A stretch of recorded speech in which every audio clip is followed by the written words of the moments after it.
The testimony of Dr. Christine Blasey Ford and Judge Kavanaugh has been especially difficult for many survivors of sexual assault. In fact, one local sex assault hotline says it is getting double the number of calls it gets on a typical day. Our Adam Bennett is live near downtown. And Adam, what's happening in Washington, D.C. really striking a nerve across the country. Adam.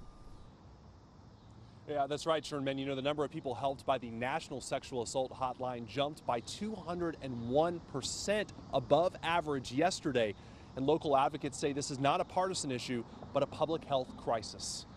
And additional emails, calls, and threats. It was the hearing that brought together the country's attention on the issue of sexual assault.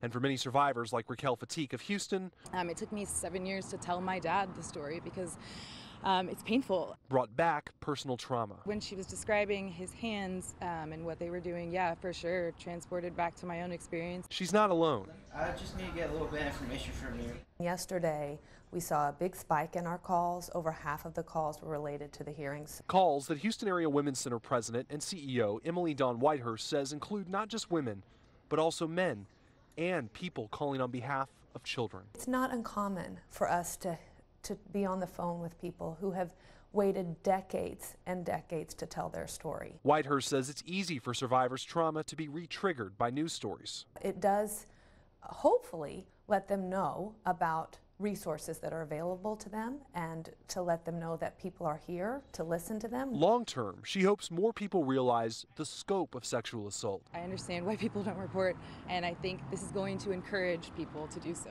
While Fatigue, who's now a victim's advocate, is encouraging other survivors to stay strong. The more of us that do and share our stories, I think we can put an end to sexual assault. And officials with the Houston Area Women's Center want survivors to understand that what happened to them is not their fault. They also want them to know that there are advocates and services available to help them heal. Sherman?